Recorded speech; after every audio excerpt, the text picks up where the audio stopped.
Hello, time for some business news. My name is Darryl Kwao. The National Insurance Commission, NIC, has been giving reasons for the introduction of a new motor insurance database. The Insurance Commissioner has told Joy Business that the implementation, which began on the 1st of January this year, is aimed at checking increasing number of fake motor insurance stickers.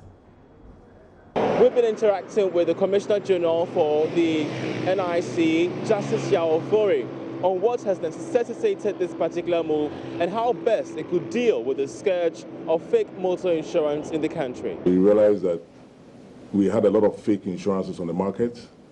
The public couldn't tell which stickers were genuine. The police couldn't tell which stickers were genuine. So we needed to find a solution.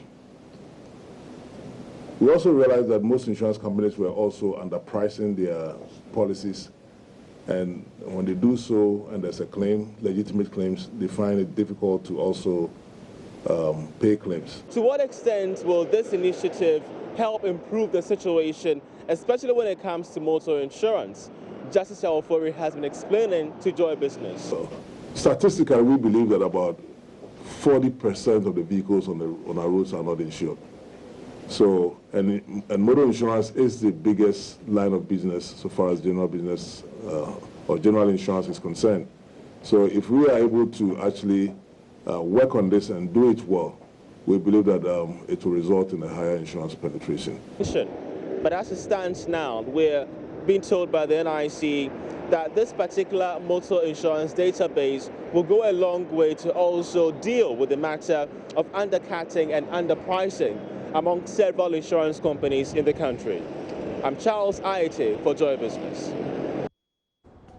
Ghanaian information security management firm Global Secure Solutions has partnered Cloud Range, an American company that develops cyber security solutions, to introduce Cyber Range to the African market. Cyber Range is a cyber attack simulation training platform and is the first of its kind in the world. The goal of introducing this innovation is to reduce the African cyber security skills gap. Security and risk consultant at Global Secure Solutions, Adam Gleiman, explains how this partnership would help tackle the cybersecurity threats Ghana faces.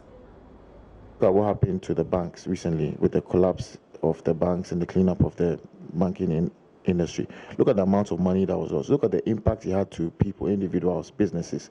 I'm sure there are companies in Ghana that closed because they didn't have access to funds that they had as deposits in banks.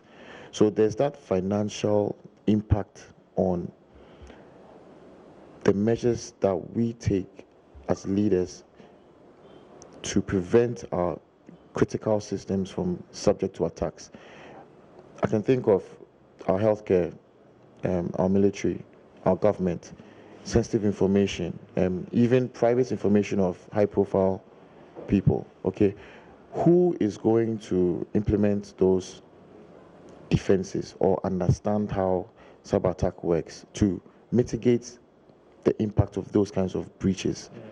So this effort or this collaboration is looking at tooling the average cyber defender, working for any kind of organization, equipping them with the skills, the combat readiness, the skills that they can use to thwart or stop attacks while they are happening. What we've observed is that not all attacks have to end up in a very compromising situation or end up leaving a bad image or reputation for the organizations that get attacked, because they could be stopped. But the lack of detecting and preventing them whilst they are happening is what makes it a crisis. And more on that coming up on the marketplace at 1 p.m. That is it for business. Sports is up next.